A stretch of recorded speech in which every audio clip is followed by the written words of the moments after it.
Olá, meus amigos, tudo bem com vocês? Eu sou a professora Patrícia Dreyer e nós estamos aqui nessa equipe fantástica que faz parte desse projeto Exame de Ordem, e eu tô aqui hoje para a gente conversar sobre algumas dicas que servem tanto para a primeira fase, para as questões objetivas, quanto para a segunda fase, para as questões discursivas, para aqueles que optam pela segunda fase em civil, em direito civil. Por que isso? Porque a nossa disciplina é Direito do Consumidor e a outra disciplina nossa é o Estatuto da Criança e do Adolescente. Então a gente está falando aí de 4 questões objetivas, 4 questões para você elevar a sua possibilidade de aprovação, e a gente está falando também das eventuais questões discursivas que podem ser trabalhadas nesse aspecto. Aí a gente até tem um pouquinho da possibilidade de cair alguma coisa em penal, quando se fala, por exemplo, das medidas socioeducativas, da prática do ato infracional. Pode ser que o seu examinador peça isso também, mas o que é mais comum é que o Estatuto da Criança e do Adolescente, em razão dos aspectos cíveis, seja cobrado na prova de direito civil, tá bom? Então vamos lá, a gente vai, para começar esse nosso caminho das dicas, resolver as questões objetivas do 21º Exame de Ordem, que foi um exame que, de certa maneira, nos surpreendeu. E nos surpreendeu a todos. Se você verificar nos blogs, no Instagram, no Facebook, na nossa própria página, você viu, de um modo geral, uma certa perplexidade, um certo espanto com relação à maneira como a FGV trabalhou essa nossa última prova objetiva. De todo modo, também não foi uma prova objetiva que inviabilizou a sua aprovação. Pelo contrário, nós ouvimos muitos dos nossos alunos falando: professora, fui bem, caiu aquilo que a equipe me passou, a equipe de professores me orientou, estudou comigo. Então também não foi assim uma prova que inviabilizou. O que nos surpreendeu? Os aspectos e os institutos cobrados e a maneira como eles foram cobrados. Alguns assuntos já são bastante conhecidos da nossa experiência, vamos dizer assim. Por exemplo, adoção. Adoção é um tema que costuma cair. Em direito do consumidor, cartão de crédito é um tema que costuma cair, até pela prática abusiva, etc. Então, algumas coisas a gente poderia aí tateando conhecer. Por outro lado, alguns outros aspectos jamais foram abordados da maneira como eles foram abordados nesse nosso último exame de ordem.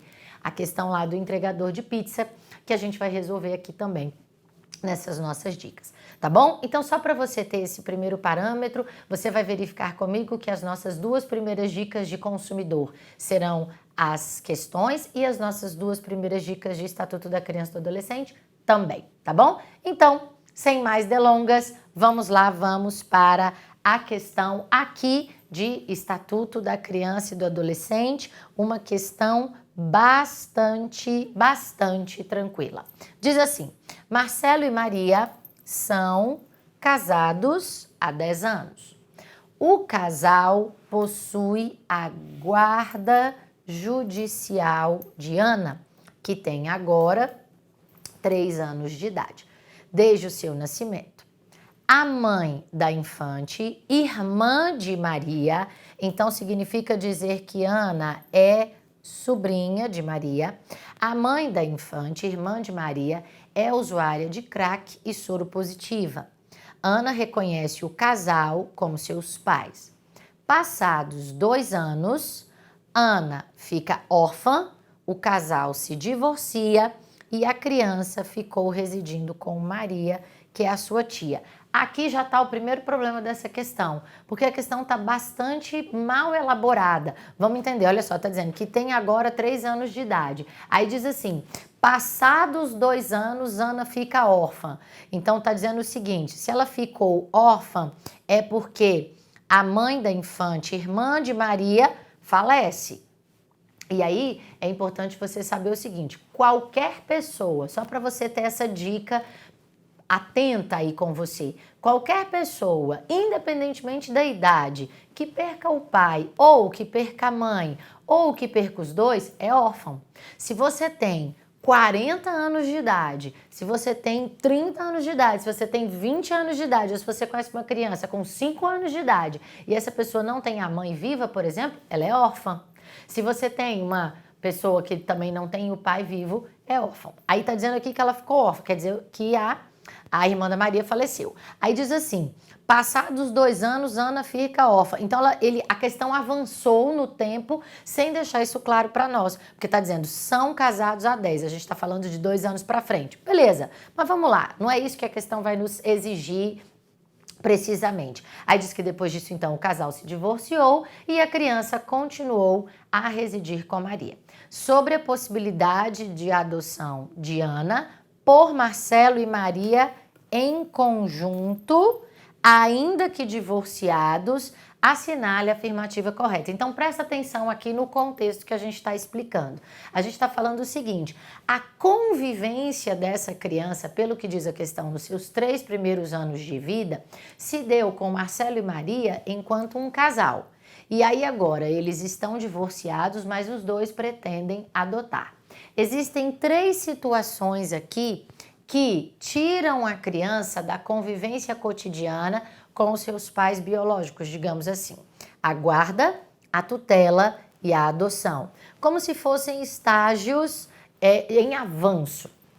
A guarda não significa necessariamente perda ou suspensão do poder familiar dos pais.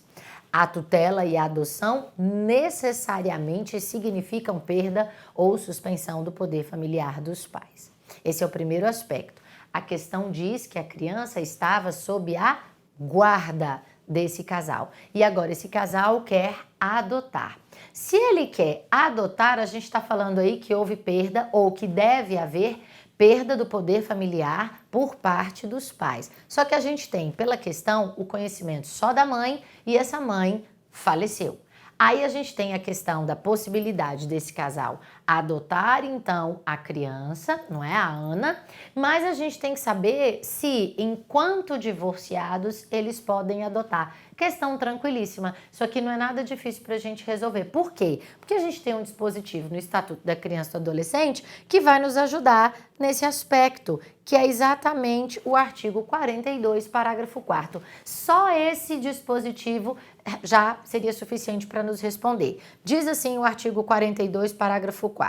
Os divorciados, os judicialmente separados e os ex-companheiros podem adotar conjuntamente. Então, é possível que Marcelo e Maria adotem a Ana? Sim. Mesmo divorciados? Sim. Sob qual condicionante? Aí diz assim, contanto que acordem sobre a guarda. Não está aqui dizendo que a guarda tem que ser compartilhada. Está dizendo que tem que ter um acordo sobre a guarda. Porque se já estão divorciados, querem adotar, vão colocar a criança no litígio? Não. Tem que ter acordo sobre a guarda e o regime de visitas.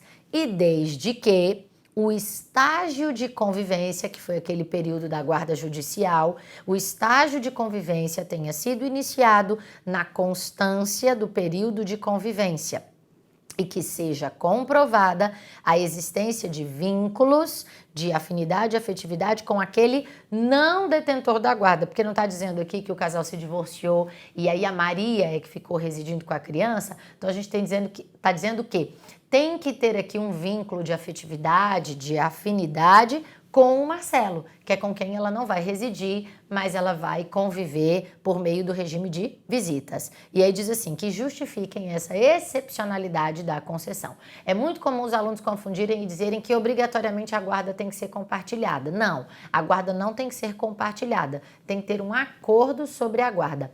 Preferencialmente será compartilhada essa guarda se for para o bem da criança. Lembra que um dos princípios do Estatuto da Criança e do Adolescente é o melhor interesse do menor.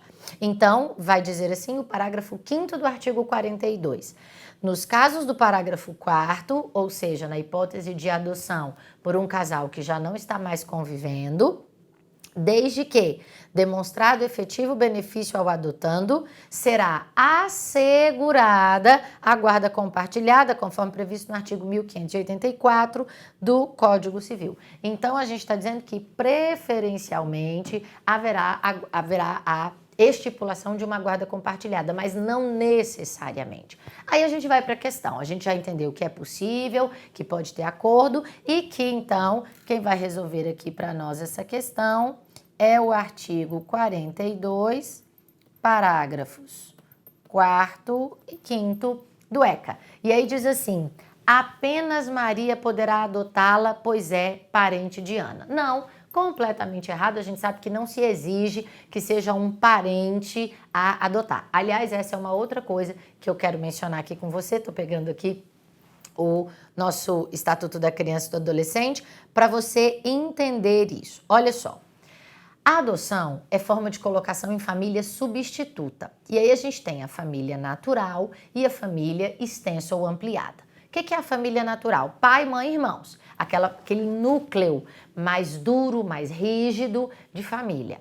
Aí, se não pode ficar na família natural, como é o caso aqui da Maria, porque ela, aliás, da Ana, né? Porque a sua mãe é usuária de crack, soropositiva, não dá para ela ficar com a mãe biológica. Então, a gente vai trazer uma outra possibilidade, mantê-la na família extensa ou ampliada, que seria, por exemplo, a convivência com irmãos, porque aí teria um irmão maior de idade, a gente poderia criar essa situação, ou os avós, porque os avós, os ascendentes, compõem essa família extensa.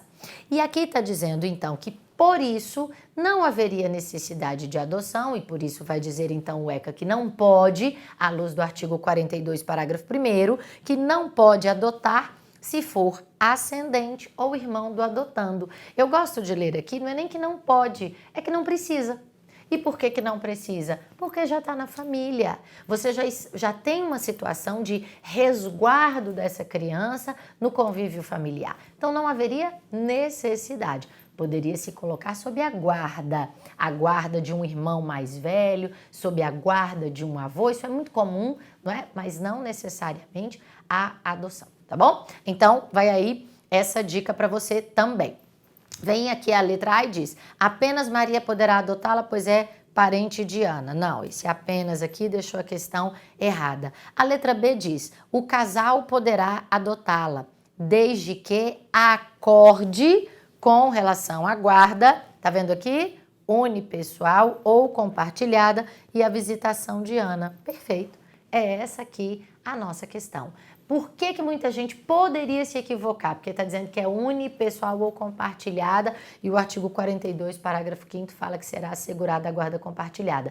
Mas, repito, será assegurada a guarda compartilhada não quer dizer que exclusivamente, mas preferencialmente quando há o acordo com relação a isso. E aí a letra C está errada porque diz, o casal somente poderá ou poderia adotar em conjunto, caso estivesse casado, a gente já viu que isso está errado. Podem adotar os divorciados, ex-companheiros, etc. E a letra D diz, o casal deverá se inscrever previamente no cadastro de pessoas interessadas na adoção. Por que neste caso não? Porque a questão veio dizendo que o casal tem a guarda judicial da Ana. Então é por isso que não precisaria necessariamente desta inscrição, beleza? Fiquem atentos então com relação a esses detalhes de adoção. A adoção é um tema bastante recorrente nos nossos exames de ordem. É aquilo que eu falei, aqui não teve surpresa nenhuma para nós, tá joia? Daqui a pouco a gente vê uma próxima dica. Até já, tchau!